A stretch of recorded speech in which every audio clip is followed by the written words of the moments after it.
많은 사람들이 주식을 싸게 살 수 없죠. 왜 그렇죠, 여러분?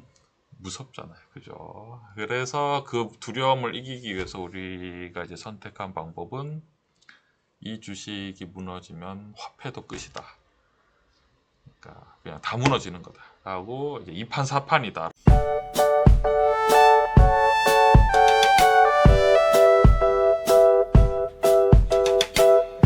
오늘 시장이 좀 격변을 했죠. 격변을 했습니다. 일단은 우리가 제가 이제 저번에도 말씀드렸지만 우리가 전체 시장을 좀 이해를 하고 그다음 또 이제 투자라는 게 고난도 심리 싸움이기 때문에 약간 이제 마음 준비를 하면 좋아요. 마음 준비를 하면 좋은데 오늘 장 초반에 엄청나게 좀 떨어졌잖아요. 그죠? 약간 놀랄 정도로 이제 왜냐면 2,700이 또 깨지고 2,660 포인트까지 장중에 밀렸거든요. 그죠? 뭐 하지만 저희는 괜찮았습니다. 그죠? 마음의 준비를 하고 있었잖아요. 이제 시작됐군. 이렇게 생각을 하고 있다가 또 장 마지막에 또 이제 올라왔어요. 올라간 뭐 여러 가지 이유가 있겠지만 일단은 오늘 같은 경우에 또 이제 외국인들 아주 공격적으로 그 매수를 했습니다. 오늘 삼성전자 보시면요. 600만 주가 매수가 들어갔고요. 그 다음에 하이닉스도 엄청 많이 사들였어요. 그리고 뭐 현대차도 많이 사들이고 그리고 기아도 이제 많이 사들였습니다. 그래서 제가 요즘에 너무 삼성전자랑 현대차만 산다. 이제 환율이 좀 올라갈 거를 이제 대비하는 거 아닌가 약간 그런 말씀 드렸었는데 야 여러분 오늘 환율이 진짜 좀 그래요. 뭐 어떻게 말을 표현하지 못하겠어요. 1364원으로 지금 올라왔습니다. 그러니까 저희가 환율이 그게 핵심적인 거잖아요. 그죠? 여러 번 말씀을 드리고, 그죠? 지금 우리가 주식이 올라간다고 해서 너무 이제 기분이 좋아하기보다는 그죠? 이제 굉장히 어려운 이제 상황이고 언제든지 위기가 도래할 수 있다. 또 환율이 지금 많이 올라가고 있다. 이제 말씀을 드렸잖아요. 그죠? 또 환율이 보면은 1364원까지 올라갔습니다. 이렇게 추세가 지금 보면은 굉장히 우려스러운 거죠. 이제 환율이 지금 추세가 이제 저점을 자꾸 높여요, 여러분. 저점도 높이고 약간 뭔가 차트가 이렇습니다. 지금 이 갭상승이라고 아주 확 올라갔는데 굉장히 우려스럽고 뭐 일단 이렇게 되면은 삼성전자하고 SK하이닉스, 현대기아차 실적은 좋을 거예요. 이제 수출할 때 가격 경쟁력이 좋아지니까. 근데 이제 우리나라 대부분 다른 어떤 산업들은 고전을 면치 못하고 엄청나게 이제 힘들어질 가능성이 있다. 그리고 그러다 보면은 어떤 밸런스가 깨지는 거죠. 밸런스라는 게 뭐냐면 한계 기업, 그러니까 더 이상 버티지 못하는 한계 기업이 퉁퉁 무너져 버리면은 우리나라 신용 위험이 생겨날 수가 있거든요. 신용 위험 아시죠, 여러분? 대한민국 문제 있는 거 아니야? 라고 하면서 이제 약간 국채라든지 여러 가지 이제 신용 위험이 생기면은 그때는 이제 전체적으로 확 이렇게 떨어질 수도 있다. 우리 웃을 수밖에 없는 게 이것도 여러분 뭐 너무 심각하게 얘기할 필요도 없고 그냥 있는 그대를 바라보는 거죠. 왜냐면은 뭐 저희가 어쩔 수 있는 게 아닌거든요. 뭐 어쩔 수가 없습니다. 이 어려운 이 상황에 일단은 이 어려운 상황에 이제 핵심적인 것들은 우리나라 가계부채가 지금 너무 높아요. 너무 높으니까 이 고금리를 못 버티는 거예요. 그러니까 가계부채가 높다는 거는 우리 국민들의 빚이 많다는 거잖아요. 그러면 그 상황에서 금리가 올라가면 이자 비용이 급등을 해버리니까 국내 안에 그 수요가 부족해져요. 그러니까 다들 돈이 없으니까 물건을 살 수가 없잖아요. 그러면은 당연히 매출이 다 떨어지는 거고 뭐 신규로 사업을 진행하는 게 되는 게 없고, 그게 이제 악순환처럼 되면서 고금리가 길어지면 길어질수록 우리나라 신용 리스크, 신용 위험이 이제 점점 커지는 거죠. 뭐 그렇습니다. 근데 우리가 이걸 뭐 심각하게 받아들이는 게 아니라 그냥 있는 그대로를 그냥 보는 겁니다. 저는 뭐 이게 이거에 대해서 뭐 위험하다, 뭐 좋다, 나쁘다 이렇게 뭐 말씀을 드리는 게 맞는지 안 맞는지 잘 모르겠어요.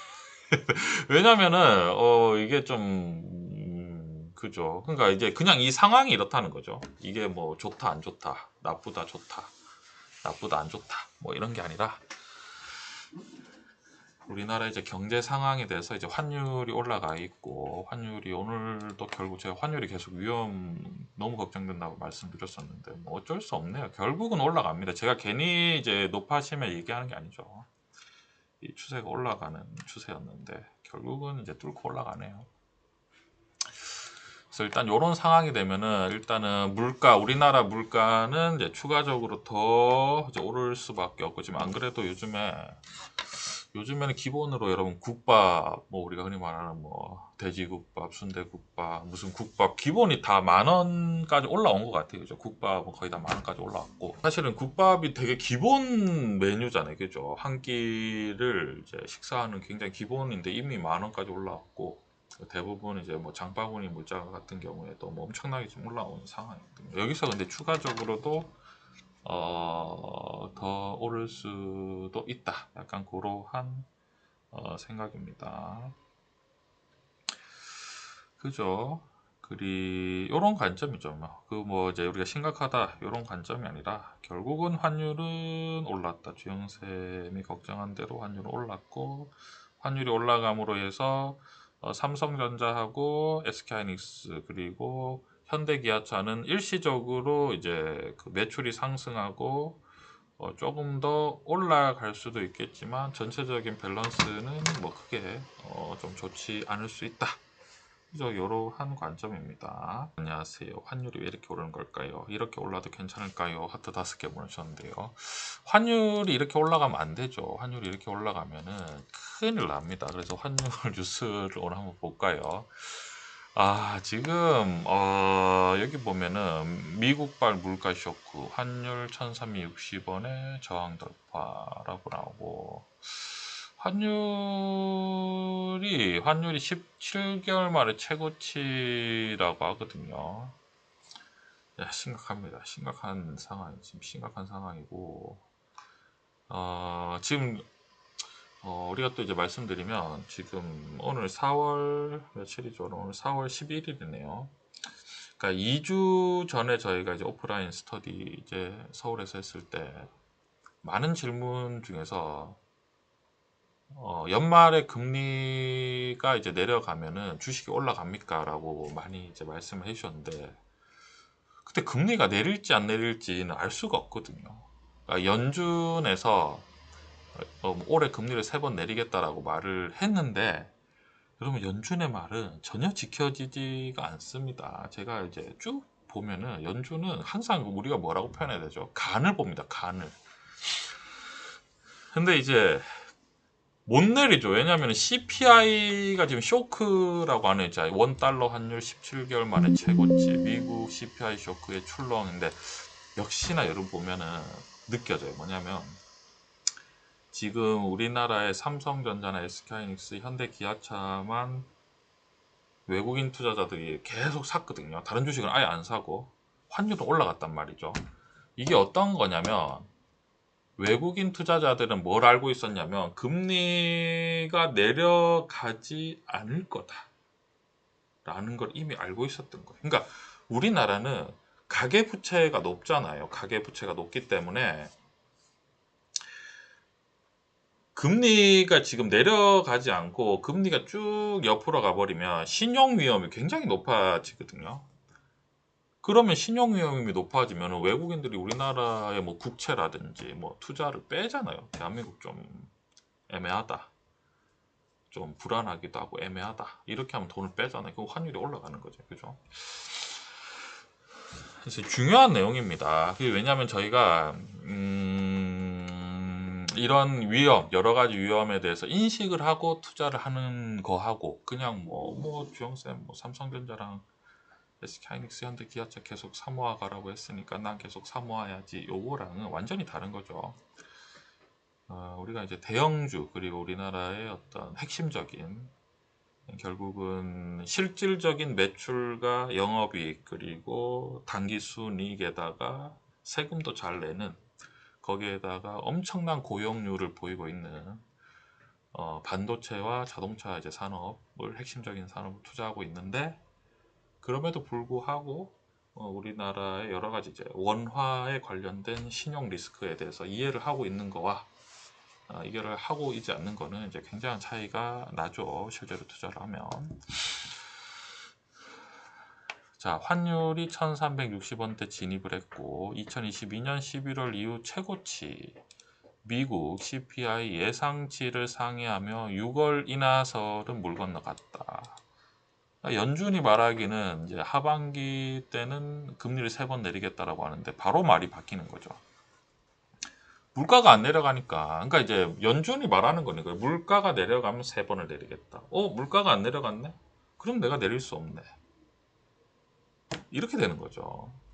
그러면서 어떻게 되냐면 미국 시장이 좀 급격하게 하락할 것 같으면은 어떻게 하겠습니까? 다시 물가가 올라도 내가 좀 내려줄 의향이 있다. 뭐 이런 식으로 또 뭐 그런 식으로 계속 말을 뭐 이 말했다 저 말했다 이렇게 하는 거죠. 왜냐하면 이제 결국은 큰 거시경제, 그러니까 화폐량을 조절할 수 있는 가장 간편하면서도 강력한 수단이 금리거든요. 그러니까 그 금리에 대해서 계속해서 이제 말을 바꿀 수밖에 없다. 그죠? 그래서 제가 이제 오프라인 때 제가 계속 말씀드렸던 게 금리를 안 내릴 수도 있다. 그죠? 안 내릴 수도 있다. 이 말씀 많이 드렸거든요. 지금 안 내릴 것 같죠. 그러니까 만약에 내려도 지금 뭐 3번 내린다고 했는데 3번까지는 내릴 수 없을 것 같아. 지금 물가가 올라가는 거 보면은. 근데 물가라는 게, 우리가 경제라는 게 사실은 뭐 그렇게 누구나 이제 그 공감대를 만들어낼 수 있는, 왜냐하면 저희는 다 경제 생활을 하기 때문에 돈을 쓰잖아요. 그죠? 그럼 여러분 생각해 보세요. 요즘에 물가가 엄청 올라가잖아요. 이 상황에서 만약에 우리나라 금리가 내려간다 생각해 보세요. 그럼 이자를 좀 덜 내서 좋다, 이게 아니라 와 물가가 더 폭등하겠네, 그렇게 생각할 가능성도, 그게 사실 더 높은 거잖아요. 그죠? 이제 그런 관점에서 금리가 이제 빨리 내려가기는 좀 쉽지 않고, 빨리 내려가지 않으면 우리나라는 그 가계부채가 엄청나게 높은 나라이기 때문에 신용 위험, 신용 리스크가 굉장히 증가를 한다. 약간 그러한 관점. 미국 소비자 물가지수 CPI가 예상치를 넘어서면서 원달러 환율이 고강도 긴축에 이어졌던 2022년 11월 이후 최고치까지 급등했다. 미 연방준비제도의 6월 금리 인하도 사실상 어려워지면서 향후 달러와 강세의 원달러 환율이 1380원까지 오를 수 있다는 분석이 나온다. 1380원은 뭐 이제 얼마 안 남았는데요. 이거는 누가 지금 뭐 하는 거지? 지금 1400원을 방어해야 될 것 같은데 1380원 얘기는 누가 하는지 잘 모르겠습니다. 이렇게 원래 경제가 여러분 그 방심하면 순식간에 끝장이 납니다. 여러분. 왜냐하면 그 신용이라는 게 진짜 그 분위기에 따라서 순식간에 이제 바뀌거든요. 그러니까 미리미리 계속 대비를 하지 않으면은 큰일 나죠. 큰일 나죠. 지금 여러분 2,400원 제 가로선을 그어놨습니다. 그 전에 이제 최고로 올랐을 때가 1,444원. 여기가 1,444원이고 지금 1,400원까지 지금 올랐네요. 그죠? 이런 상황에서 외국인들은 삼성전자, SK하이닉스, 현대기아차를 열심히 사고 있다는 관점. 그러니까 저희가 뭐 노련하지 않습니까? 노련한데 더 노련해야 되죠. 말씀드렸지만 투자는 여러분 그 마력이 있습니다. 그러니까 10번을 성공해도 한 번만 실패하면 끝나는 거예요. 10번을 성공해도 한 번만 실패하면 끝나는 거고, 내가 수익에 대한 것들에 대해서 이제 조금만 방심을 해버리면 또 금방 계좌가 녹아버립니다. 그러니까 항상 우리가 공부하고 스터디하고 여러 가지 위험 상황에 대해서 인식을 하고 있으면은 뭐 나쁘지 않다. 그러한 관점입니다. 미국 CPI 지수가 얼마까지 올라갔죠? 보겠습니다. 저기 났네요. 환율 상승세는 미국 3월 CPI가 전년 동월 대비 3.5%로 시장 예상치 3.4를 상회한 데 기인한다. 3.4도 높죠? 예상치. 근데 뭐 3.5가 나왔으니까 뭐 그죠. 일단은 특히 근원 CPI에서 임대료 등 주거비까지 제외한 초근원 인플레이션도 전년 동월 대비 4.8% 상승하며 11개월 만에 최고치를 기록했다. 그러니까 결국은 뭐 금리 물가가 잡히지 않는다. 물가가 계속 오르고 있다. 이 얘기를 하는 것 같아요. 그죠? 그런 관점입니다, 여러분. 뭐 우리가 뭐 이 상황에 대해서 뭐 심각하자라는 것도 아니고 그냥 우리 이 상황 이해를 하고 있으면 됩니다, 여러분. 그러니까 그러면은 결국은 이제 환율도 오르고 여러 가지 많은 악재들이 많잖아요. 여러분 보시면 지금 주식시장이 완전히 쥐레밭이죠, 쥐레밭. 언제 어디서 뭐가 터질지 모르겠는 쥐레밭이고 그 와중에서도 외국인은 주식을 사고 있단 말이죠. 개인들은 주식을 많이 팔고 있어요. 그러면은 포인트는 뭐냐? 주식이 지금 싼 구간이냐, 비싼 구간이냐라고 봤을 때 여러분 싼 구간입니까? 밑에 있는 구간입니까? 비싼 구간입니까? 싼 구간인 건 맞아요. 그죠? 그럼 주식을 여러분 비쌀 때 사야 될까요? 싸게 사야 될까요? 당연히 주식을 싸게 사야 되죠. 근데 여러분 많은 사람들이 주식을 싸게 살 수 없죠. 왜 그렇죠, 여러분? 무섭잖아요. 그죠? 그래서 그 두려움을 이기기 위해서 우리가 이제 선택한 방법은 이 주식이 무너지면 화폐도 끝이다. 그러니까 그냥 다 무너지는 거다. 라고 이제 이판사판이다라고 이제 그 마음을 다잡으며 이제 주식을 모아가고 있는 거죠. 근데 이제 무작정 모아가는 거와 우리가 늘 공부를 하면서 이제 여러 가지 상황에 대해서 인식을 하고 모아가는 거는 하늘과 땅 차이입니다. 오늘 이제 뭐 이런 뉴스도 있어요. 아까 뉴스 찾아보니까 삼성전자 내년 영업이익이 5년 만에 50조를 복귀한다. 전망한다. 이렇게 나옵니다. 그죠? 50조면은 뭐 엄청난 거 아닙니까, 여러분? 이 고금리에 50조를 벌어내는 회사가 뭐 전 세계적으로 뭐 몇 개가 있겠습니까? 5개가 안 넘을 것 같아요. 10개는 안 넘겠죠. 그러니까 몇 개 안 되는 거죠. 그러니까 외국인이 이제 미리 사는 거죠. 반도체 업황 회복세, 실적 개선, 내후년에 3전 SK 하이닉스 최고치 전망, 뭐 이런 뉴스가 나오긴 하네요. 근데 이것도 여러분, 우리가 매일 공부를 하다 보면은 최고치인지 아닌지 그냥 압니다. 왜냐면은 주위에서 막 삼성전자 얘기 여러분들한테 막 들리고 삼성전자 사서 막 수익 났다 막 이런 얘기 막 들리기 시작하잖아요. 그럼 그때 물량 조금씩 줄이면 돼요. 그러니까 투기 세력이 들어올 때가 있거든요. 여러분 요즘에 주위에 삼성전자 얘기 하시는 분 저희 말고 있나요, 여러분? 있습니까? 혹시 들어보셨어요? 저는 들어본 적이 없는 것 같아요. 다 약간 슬퍼만 하고 아무도 뭐 얘기하지 않는 것 같거든요. 그러니까 주식이 싼 거죠. 요즘 주식 얘기 다 관심 없습니다. 제가 보면. 그러니까 투자 얘기 자체에 다 관심이 없어요. 고금리이기 때문에. 저희가 지금 아주, 그죠. 아주 독하게 공부를 하고 있죠.